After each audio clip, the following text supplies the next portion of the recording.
Salut tout le monde. Aujourd'hui, beaucoup se plaignent du manque d'intérêt du All-Star Weekend. Le match en lui-même est critiqué, mais ce n'est pas tout. Même les concours, jusqu'au Slam Dunk Contest, sont souvent cible des moqueries par les fans, alors qu'à une époque, le moment était légendaire. C'est ainsi que beaucoup réfléchissent à des idées pour redynamiser ce week-end, et dernièrement, beaucoup imaginaient organiser un tournoi de 1 contre 1. Et là on avoue au premier abord que ça pourrait envoyer du bois. Kevin Durant contre LeBron James, Kyrie Irving contre Stephen Curry, Giannis Antetokounmpo contre Joel Embiid, tous ces duels mettent d'ores et déjà l'eau à la bouche. Mais saviez-vous que ce genre de concours a déjà existé en NBA, pendant 2 saisons, lors de la campagne 1971-1972, puis lors de la campagne 1972-1973. Bon, soyons francs, si ce n'a pas été pérennisé, c'est que ça n'a pas eu un si gros succès que ça. Néanmoins, il nous semblait intéressant aujourd'hui de revenir sur ce moment historique, afin de voir notamment si nous pourrions en tirer des conclusions pour potentiellement faire revenir l'événement aujourd'hui. Alors déjà, ce qu'il faut savoir, c'est que ce n'est pas forcément la NBA qui a mis en place cette compétition, mais la marque Vitalis, qui se spécialise dans les soins capillaires, et qui cherchait de l'exposition. Ajoutons également que ce tournoi n'avait rien à voir avec le All-Star Weekend, vu que les duels prenaient place à la mi-temps des matchs diffusés à la télévision nationale, sur la chaîne ABC, également partenaire de cette compétition parallèle. Cependant, pour commencer, il est important de revenir sur la notion de 1 contre 1. Le basketball est un sport d'équipe, pourquoi alors vouloir enlever cette dimension collective? Eh bien tout simplement car on l'entend souvent, le basket est probablement le plus individuel de tous les sports co.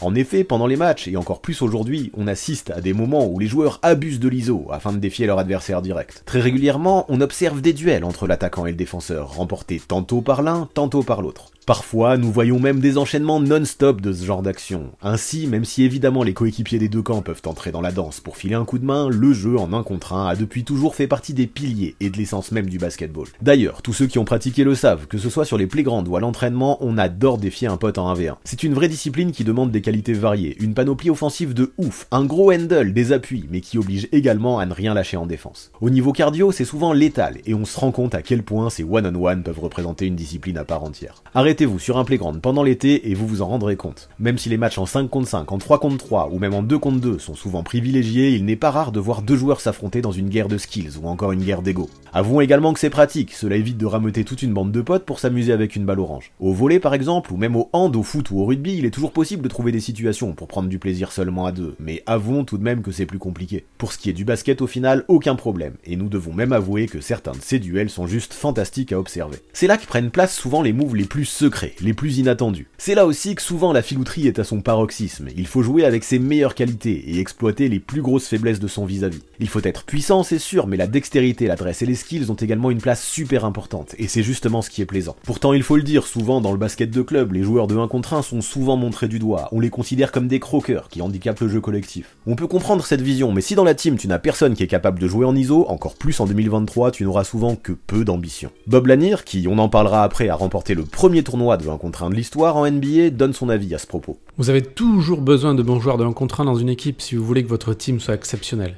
Quand j'étais môme à Buffalo, j'enchaînais les 1 contre 1 au parc Delaware. C'est un super moyen pour un joueur de se rendre compte de ses faiblesses pour travailler dessus. Difficile de contredire le grand Bob, car oui, cette discipline vous oblige à créer la séparation avec votre vis-à-vis. Si vous manquez d'adresse, de puissance ou de vitesse, le 1 contre 1 ne vous fera pas de cadeau, vous vous en rendrez compte tout de suite. Quel meilleur moyen de travailler son jeu dans la plupart de ses aspects? Il n'y en a pas. Si bien sûr on aurait tendance à penser que souvent seule la puissance suffit et qu'il suffirait de poster son adversaire jusque sous le panier pour gagner, ce n'est pas non plus une vérité absolue. Évidemment, avec des limites physiques en 1 contre 1, on part avec un désavantage conséquent. Cependant, comme l'expliquait Lanier dans la même interview, la vérité c'est que celui qui l'emporte, c'est bien souvent le joueur le plus polyvalent, pas nécessairement le plus puissant. Bah ouais, en effet, vous avez beau être Shaquille O'Neal, que voulez-vous faire face à un expert du cross ou du pull-up qui vivra derrière la ligne des 3 points? Pas grand chose, et ce, même si de votre côté, vous arrivez à le poster ad nauseam. Pour être le meilleur joueur de 1 contre 1 possible, c'est une évidence, il faut donc avoir un maximum de qualité dans l'intégralité des secteurs du jeu. Bon, à part pour la passe et le jeu off-ball, vous vous en doutez, mais pour le reste, si tu veux win, tu as plutôt intérêt à être affûté. Pour Lanier d'ailleurs, à son époque, dans la ligue des 70s, les meilleurs joueurs de 1 contre 1 se nommaient Jerry West, Norm Van Leer, Lenny Wilkins ou Walt Frazier, que des joueurs petits, rapides et vicieux, qui pouvaient aussi bien shooter qu'attaquer le cercle grâce à leur vivacité. Mais du coup, revenons à notre fameux tournoi de 1 contre 1 de 1972. Ce qu'il faut savoir déjà, c'est que évidemment tous les joueurs n'étaient pas inscrits, et parmi les grands absents, on pouvait retrouver Wilt Chamberlain ou encore Kareem Abdul-Jabbar. Évidemment, on imagine qu'avec leur taille, leur dextérité et leur puissance, ils auraient pu tous les deux être d'excellents candidats, mais Lanier n'en est pas si sûr. Je n'ai jamais joué de 1 contre 1 contre Wilt ou Kareem. Du coup, je ne sais pas ce que ça aurait donné. Wilt défend bien, mais je ne pense pas qu'il ait un dribble suffisamment bon. Kareem, lui, porte mieux la balle et aurait pu être un problème avec sa capacité à s'écarter. Ça, c'est important, car un joueur, même le plus petit, s'il est dur et qu'il est dans un bon jour au niveau du shoot, ça va vous compliquer la tâche. Le handle est très important.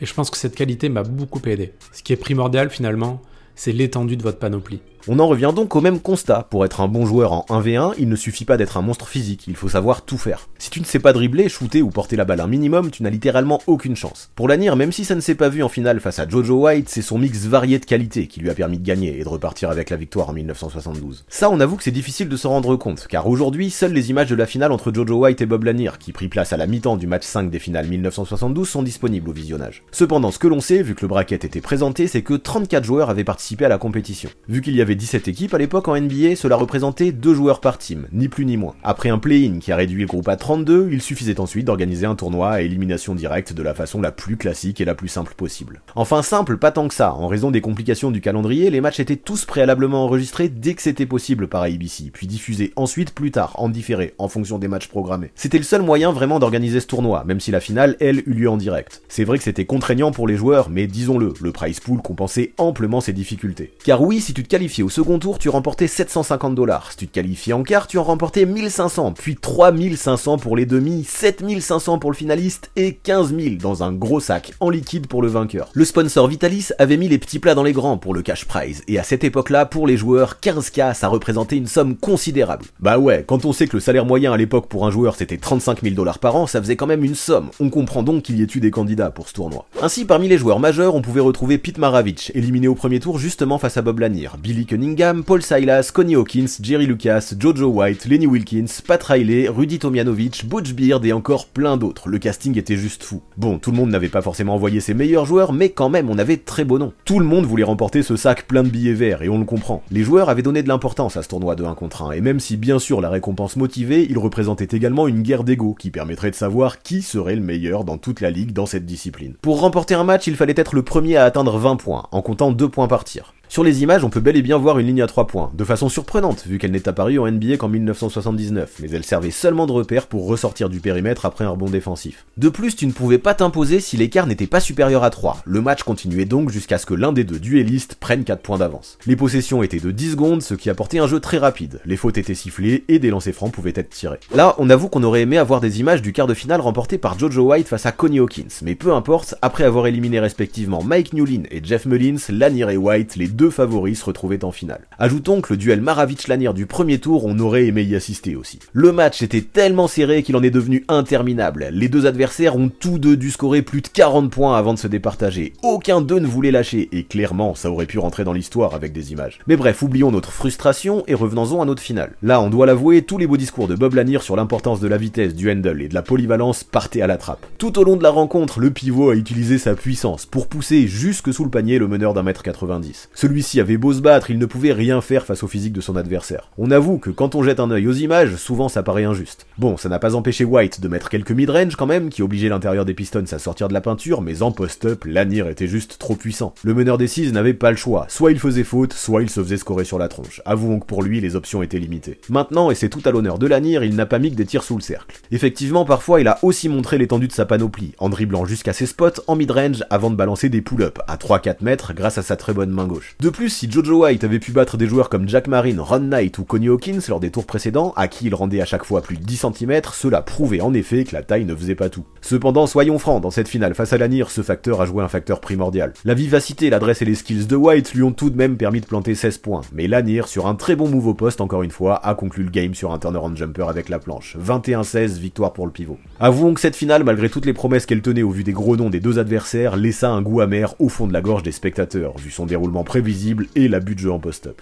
Après ça, les deux joueurs sont ensuite allés à la douche. Bill Russell, qui animait la finale, a offert son trophée à Bob Lanier, et également ce fameux sac de sport rempli de billets de 1$, ce qui évidemment représentait beaucoup de papier. Ainsi, après avoir fait une petite blague en feintant d'envoyer une liasse vers la foule, le pivot des Pistons est ensuite reparti avec son dû. C'est ainsi que se terminait le premier tournoi de 1 contre 1 de l'histoire de la NBA. L'année suivante, la compétition fut renouvelée, sous la même formule, avec énormément de big men cette fois-ci, qui avaient compris qu'ils pourraient avoir l'avantage. Cependant, il y a eu une justice, et ils n'ont pas fait long feu, leur manque de skills fut crucial. En revanche, Lanier encore une fois s'affichait comme le favori, mais en demi-finale, Barry Clemens, role-player de Cleveland d'1m98, a créé la surprise face au pivot des Pistons. Car oui, l'ailier avait beau ne pas être un joueur joueur référencé en NBA, il était solide quand même, il jouait dur et surtout il était méga endurant. Sa volonté de fer lui a permis, entre autres, de sortir de gros joueurs, comme John Brisker ou Spencer Haywood, dont nous avions déjà parlé sur cette chaîne YouTube, alors que personne à la base n'aurait misé ne serait-ce qu'$1 sur lui. L'ailier a ensuite sorti Bob Love en quart, gros joueur des Bulls, alors que ce dernier menait 14-7, un vrai exploit dû à une énorme énergie et une envie de prouver des choses. D'ailleurs, cette immense volonté de la part de Clemens de remporter le tournoi, elle s'est à nouveau matérialisée lors de la demi. Les témoins de l'histoire racontent que Clemens faisait tellement courir l'anir que fréquemment le jeu devait être arrêté pour essuyer le parquet détrempé par la transpiration du pivot complètement sur les rotules face à son adversaire du jour. Le mec avait trouvé la faille, malgré son déficit de taille, il avait fait travailler le pivot, et c'est comme ça qu'il s'est créé un chemin vers la finale, lors de laquelle il fut finalement défait par Geoff Petrie, vainqueur de l'édition 1973. Le parcours de ce dernier n'était pas moins glorieux, vu qu'à la suite d'un duel acharné, il a sorti Gail Goodrich, Bob Dandridge, Mike Riordan et surtout Bob McAdoo en demi. Contrairement à l'année précédente, nous avions donc eu droit à une finale d'extérieur, qui normalement aurait dû tenir ses promesses à la mi-temps du match 3 des finales NBA 1973 au Madison Square Garden. En vrai, pourtant, le match fut plaisant, avec beaucoup plus de variété offensive, moins de jeux en post-up et surtout davantage de suspense. Clemens, après avoir été mené 18-12, a encore montré qu'il ne fallait pas l'enterrer trop vite. Celui-ci est revenu à 18 partout et a même pris la tête 20-18. Le match est ensuite resté serré, il s'est prolongé et rongé par la fatigue, les deux adversaires perdaient en efficacité. C'est finalement sur un end-one que Petrie s'imposa 36-32 et remporta cette deuxième édition, d'apparence plus plaisante que la précédente. Le problème, c'est que finalement, ce tournoi ne suscitait que peu l'intérêt des fans, et malgré quelques surprises, c'était souvent les plus costauds qui gagnaient. Et même quand ce n'était pas le cas, les duels n'étaient pas forcément spectaculaires, on assistait à pas mal de maladresses, beaucoup de déchets en raison de la fatigue, et certaines de ces confrontations devenaient interminables. 20 points, c'est long pour une discipline qui demande autant de cardio. Vitalis, qui chaque année dépensait plus de $50 000 pour les cash prizes, a donc retiré ses sous, et la NBA, en manque de sponsors, n'a pas poursuivi. C'est ainsi que quelques années plus tard, ce tournoi fut remplacé par une compétition de horse, qui elle non plus n'a pas fait long feu, vu qu'elle n'a duré qu'une année, encore un échec. Pourtant, ce ne fut pas la dernière fois que l'on vit des 1 contre 1 entre joueurs NBA. En 1992 fut organisé un événement intitulé Clash of Legends. L'objectif était de mettre en lumière certaines anciennes stars, en les faisant s'affronter, après leur retraite, en 1 contre 1. Bien sûr, les diffuseurs ont sauté sur l'occasion, et pour ça, ils ont organisé un pay-per-view, en mettant en valeur les gros noms de certains participants. Car ouais, parmi eux, on pouvait quand même retrouver Nate Archibald, George Gervin, Connie Hawkins, Rick Barry, mais surtout Julius Erving et Karim Abdul-Jabbar. Ça envoie du lourd quand même. Là, il ne s'agissait pas de faire un tournoi ou de réaliser un bracket, juste de créer des match-up entre deux légendes, et vous imaginez que le duel entre Erving et Jabbar a attiré du monde. Dans les années 90, d'autres duels ont été évoqués, comme un entre Shaquille O'Neal et Hakeem Olajuwon après la finale NBA 1995 avec un prize pool d'$1 million,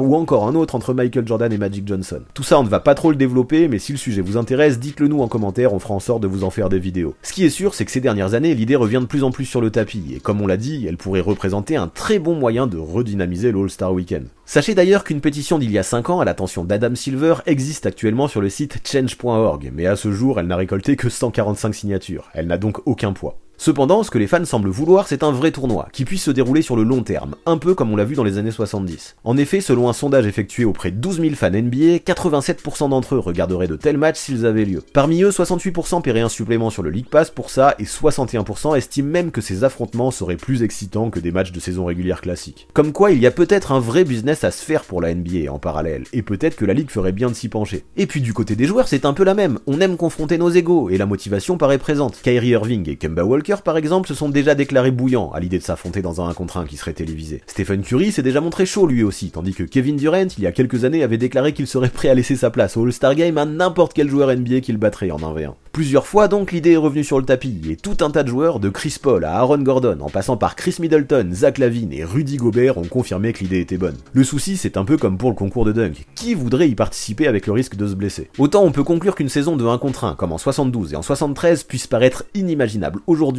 dans l'optique de préserver les participants. Autant un tournoi, ou un mini-tournoi lors du All-Star Break paraît plus réaliste. Vous imaginez, on prend 8 gars, on fait des matchs en 11 points, qui vont vite et ça pourrait le faire. Au max, un joueur disputerait 3 matchs sur un tournoi qui pourrait être réparti sur 3 jours. Le risque de blessure est quand même minime. Le souci, comme le soulignaient très bien les joueurs interrogés sur le sujet, c'est que pour que ça fonctionne et que ça plaise aux fans, il faudrait des gros noms. Sans parler de blessures, tu prends quand même de gros risques quant à ta réputation en tant que superstar si tu perds face à un role-player. De tels 1 contre 1 ont lieu sûrement entre les joueurs pendant l'été, on l'imagine l'imagine en tout cas, mais ceci se déroule hors caméra et reste très secret, probablement pour ces raisons-là. La seule solution serait peut-être de promettre un immense prize pool de plusieurs millions de dollars. Sans ça, difficile d'imaginer des stars déjà payées près de 50 millions la saison vouloir prendre un tel risque pour leur corps et leur legacy. Parce que ouais, on ne va pas se mentir, imaginer un tournoi de 1v1 avec des roleplayers qui eux voudraient se montrer n'a quasiment aucun intérêt. Et le problème vient peut-être de là, quel sponsor serait prêt à mettre tant d'argent sur la table afin d'attirer les superstars pour un tournoi qui dans les années 70 fut envoyé aux oubliettes au bout de seulement 2 ans au vu du faible intérêt du public. La question est réelle. Cependant, ce que l'on peut imaginer, c'est qu'aujourd'hui, avec la ligne à 3 points, des joueurs de plus en plus skillés et de plus en plus polyvalents, le jeu pourrait être bien plus passionnant. Sans parler des duels poste pour poste, avouons qu'un duel entre Stephen Curry et Giannis Antetokounmpo, au vu de leur façon totalement différente de pratiquer ce sport, pourrait valoir son pesant de cacahuètes. Difficile en vrai de dire qui serait le favori, malgré la différence énorme entre le physique des deux joueurs. Maintenant, il faut en être conscient, alors qu'il avait une vraie dimension compétitive il y a encore quelques décennies, que ce soit via le match des étoiles ou les concours, le All-Star Weekend est aujourd'hui organisé essentiellement pour le fun. Honnêtement, on n'imagine absolument pas des stars aller s'affronter en 1 contre 1 là-bas, avec sûrement plus de choses à perdre qu'à gagner, et c'est bien dommage. Mais allez, qui sait, même si l'ancienne pétition est fermée, sur change.org, rien ne vous empêche d'en faire une nouvelle. Peut-être que si le nombre de signatures explose, un sponsor sera prêt à investir plusieurs millions. Un Zach LaVine par exemple, qui dans ses dires fait partie des meilleurs joueurs en 1 contre 1 de la ligue, si tu lui promets 5 millions en cas de victoire, peut-être qu'il y réfléchirait. Alors ok, il ne s'agirait pas d'une légende comme on l'aimerait tous, mais quand même c'est un All-Star, et ce calibre de joueur pourrait suffire pour attirer les foules. Dans un tel tournoi, avec un cash prize conséquent, on pourrait imaginer tout un tas de joueurs de qualité quand même. Des Trae Young, des Ja Morant, des Anthony Edwards, des LaMelo Ball, des Jalen Green, voire des Devin Booker, des Donovan Mitchell ou des Jason Tatum, ça nous fait 8 joueurs ça, et avouez, ce serait cool quand même de les voir s'affronter dans un tournoi de 1v1. La clé sera probablement l'argent, et pour le moment malheureusement personne ne semble prêt à mettre la main à la poche, malgré l'impact positif qu'un tel tournoi pourrait avoir sur le All-Star Weekend.